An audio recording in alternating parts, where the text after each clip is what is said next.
Salut à tous, c'est Olivier. On se retrouve pour une nouvelle vidéo où je vais te présenter les 10 étapes de ma stratégie sur Amazon. Avant toute chose, si tu aimes mon travail, n'oublie pas de t'abonner à ma chaîne. C'est très important pour moi, pour m'encourager à continuer. Alors, aujourd'hui, j'ai décidé de faire cette vidéo pour t'expliquer les 10 étapes de ma stratégie sur Amazon. Et on va commencer tout de suite. La première étape, c'est évidemment de trouver une idée produit. Pars sur des produits qui se vendent déjà.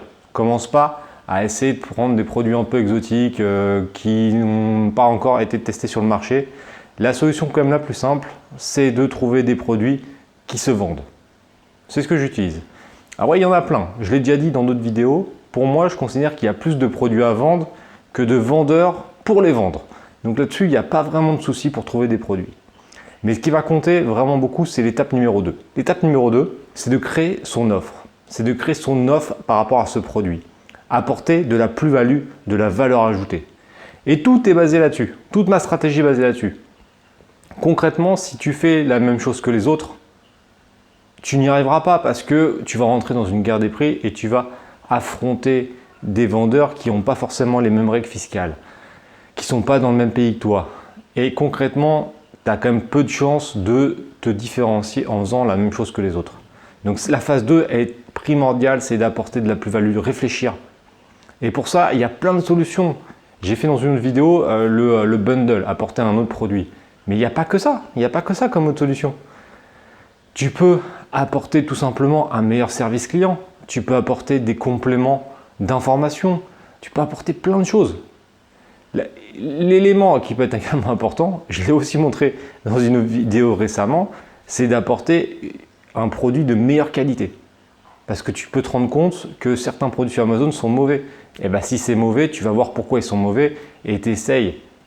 Et là, on va rentrer dans l'étape 3, de trouver un fournisseur, donc en étape 3, qui a un produit qui répond à ta recherche et qui répond aux demandes des clients. Et cette phase-là est très importante et souvent elle prend du temps. Moi, ça m'arrive assez souvent sur certains produits quand j'essaye vraiment de faire quelque chose de très qualitatif, ça me prend des fois 2 voire 3 semaines de négociation, de recherche de fournisseurs, même pas de négociation, juste de recherche fournisseur. Parle avec eux, voir un peu comment on peut faire, des fois ça prend du temps. Et une fois qu'on a réussi à trouver un fournisseur qui correspond à ce qu'on recherche, on rentre dans la phase 4, la phase négociation. C'est super important. Je vois qu'il y a plein de gens qui ne négocient pas les prix. Mais on est dans une relation commerciale. Tu es obligé de négocier les prix. Sinon, tu vas te faire entuber, tu ne feras pas de marge. C'est super important.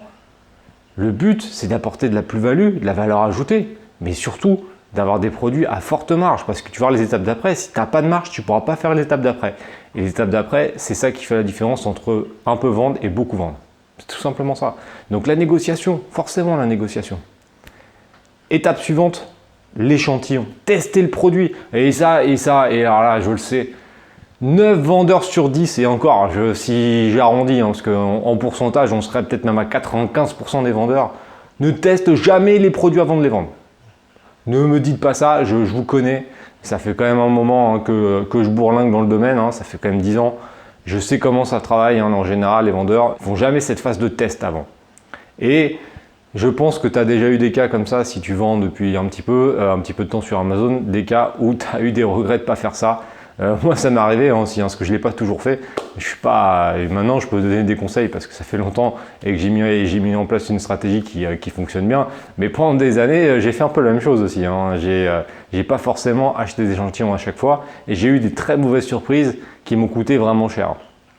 C'est pour ça que je précise maintenant, tester avec des échantillons, c'est super important. Étape suivante, c'est quoi? Ça va être de payer le fournisseur. Une fois que si le test échantillon est OK, on paye le fournisseur. On essaie peut-être de renégocier un petit peu avec lui une dernière fois et on le paie. Et là, il faut faire attention, petit détail concernant les assurances, il y a certaines solutions de paiement qui ne vous assureront pas. Par exemple, PayPal, si vous faites un virement entre amis, souvent les fournisseurs asiatiques, si vous travaillez avec l'Asie, vous proposent cette solution. Sauf que cette solution ne vous garantit en rien. C'est-à-dire que si jamais vous avez un souci de livraison, si le produit n'est pas bon, s'il y a un souci dans toute la chaîne, il n'y aura aucun recours. Donc il faut faire attention avec les modes de paiement que vous pouvez utiliser. Certains vous protègent mieux que d'autres. C'est juste qu'il faut le savoir. Donc qu'est-ce qui se passe maintenant? On a payé le fournisseur. On va recevoir les produits. Étape suivante, création des offres. Mais normalement, si vous êtes un petit peu malin, vous avez créé les offres un petit peu en amont. Mais pour que ce soit plus facile d'explication, je l'ai mis à ce moment-là. Création des offres. Et là, très important, des offres optimisées. Et quasiment aucun vendeur ne sait optimiser ses annonces comme il le faut. Il y a plein de choses à optimiser dans les annonces. Le titre, les bullet points, la description, et les photos. Tous ces éléments-là sont très importants. Si vous ne faites pas des annonces optimisées, vous allez perdre un potentiel énorme de placement sur Amazon. Donc c'est vraiment important d'optimiser ces annonces et de faire quelque chose qui va permettre de remonter dans le référencement Amazon. Petit point sur le référencement Amazon.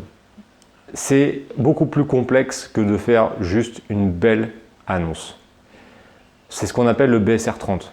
Le BSR 30, pour faire simple, c'est en gros les ventes de vos 30 derniers jours glissants. C'est plus compliqué que ça, mais je veux simplifier. Mais en gros, Amazon va mettre en avant les produits qui se vendent et pas les produits qui ne se vendent pas. Et les produits qui se vendent, c'est les ventes, mais également les taux de conversion et d'autres éléments, d'autres indicateurs. Je ne les connais pas tous parce que forcément, je ne travaille pas chez Amazon. Mais concrètement, il y a beaucoup d'indicateurs qui sont pris en compte dans l'optimisation des annonces et dans le référencement. Mais déjà, si vous avez une belle annonce avec des bons mots-clés, une belle description, des trucs bien précis, et qu'en plus, derrière, vous allez mettre en place, donc l'étape suivante, un plan de com efficace, là, vous allez pouvoir commencer à vous dire que les choses vont s'éclaircir pour vous. Vous avez une belle annonce, un beau package, une belle offre.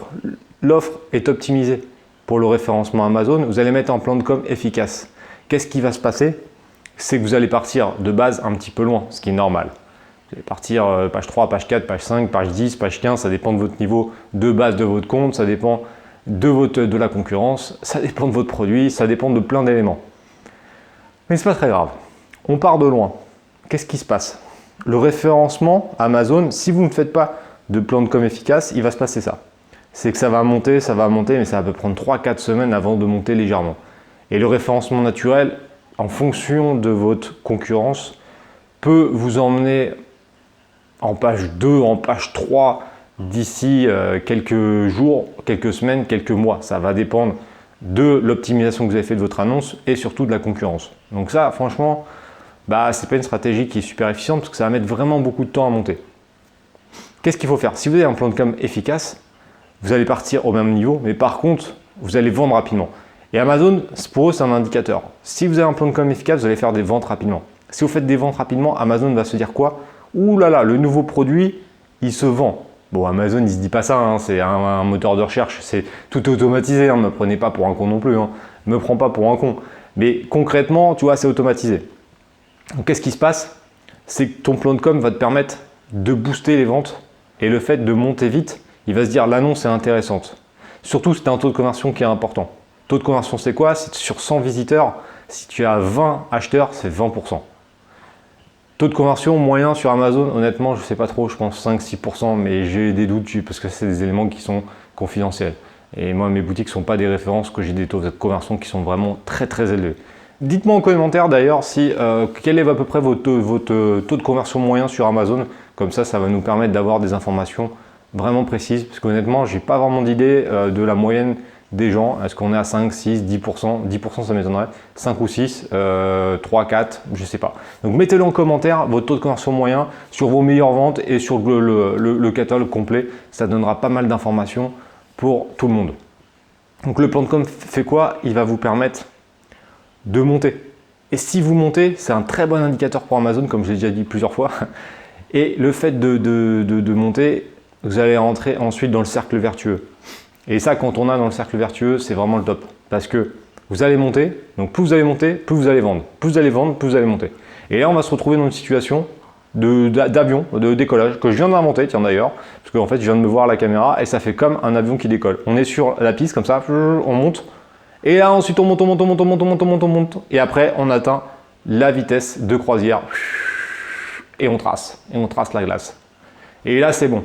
Et après, ce qui va être important, donc le plan de com, super efficace, ça va être d'essayer d'optimiser le retour des commentaires. Ça, c'est l'étape suivante, d'avoir des commentaires sur les produits. Et là, il y a plein de techniques, plus ou moins acceptées par Amazon.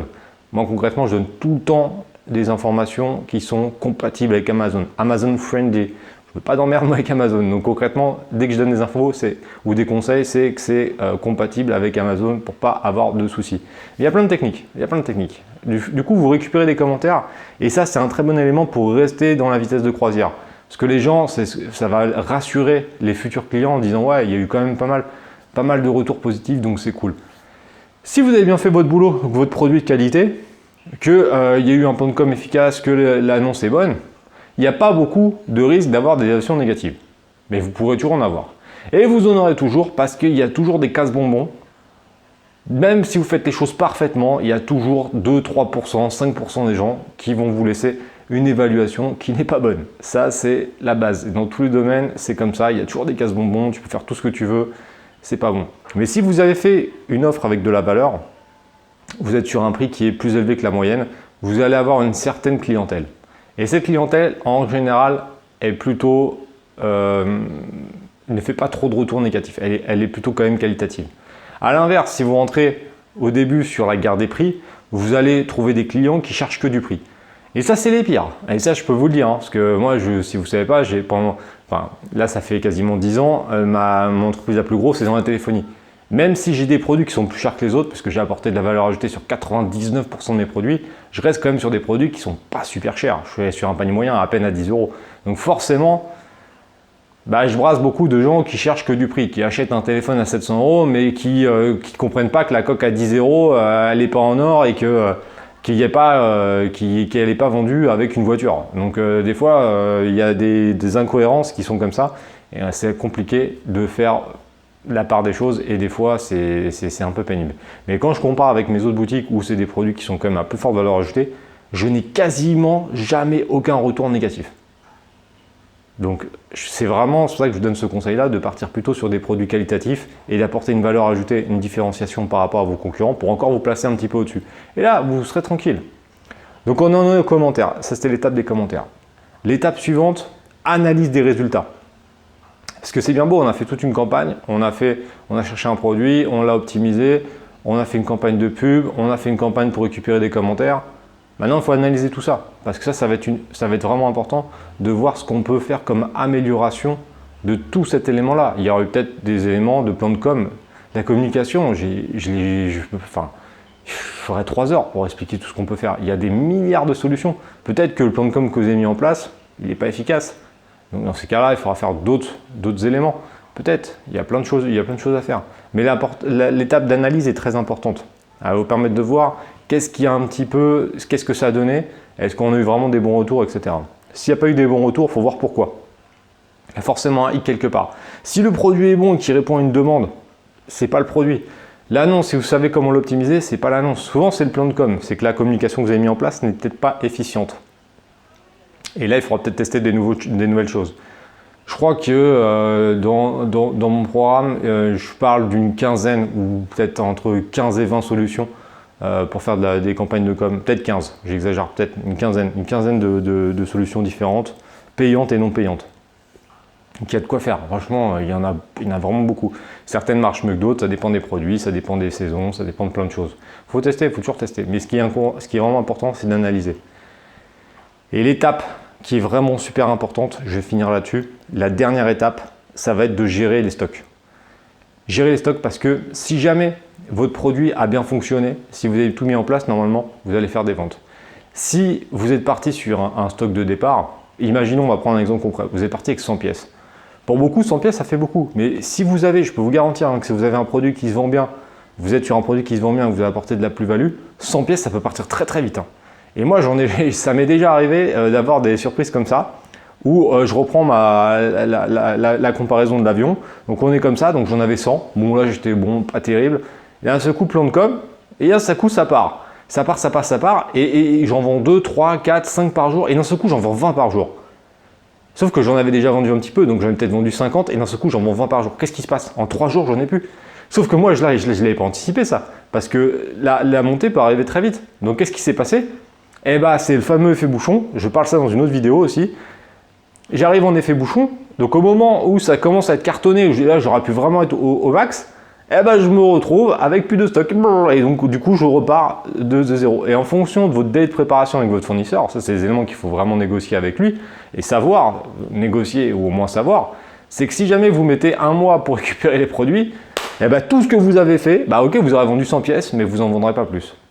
Eh bah ouais, parce que là, concrètement, imaginons, il vous faut un mois pour faire un réassort, bah, tout ce que vous avez fait, comme c'est un BSR 30, eh bah, c'est mort. C'est-à-dire que là, vous repartez dans 30 jours de zéro. Donc page 7 ou 8. Alors après, Amazon, ils prennent en compte l'évolution de votre annonce. C'est-à-dire que si j'ai déjà beaucoup vendu, le départ va être un peu plus rapide sur la deuxième phase. Mais vous allez repartir de loin, donc vous allez perdre des jours et des jours. Donc la gestion de stock, il faut faire super gaffe. Regardez dans Amazon, planification de stock, c'est un outil qui est super important, qui est super utile, qui est gratuit évidemment, c'est dans la gestion de stock, planification de stock, c'est tout en bas. Et vous pouvez paramétrer en fonction des produits les délais de livraison, etc. Et Amazon va vous donner des indicateurs en fonction, donc au jour le jour, en fonction des ventes. Il va vous dire attention, il faut que les produits soient en stock le 17 juillet par exemple, ou le 15 juillet, ou le 3 août, etc. C'est un outil qui est gratuit, qui est assez récent, hein, ça fait pas super longtemps que ça existe, mais c'est vraiment bien.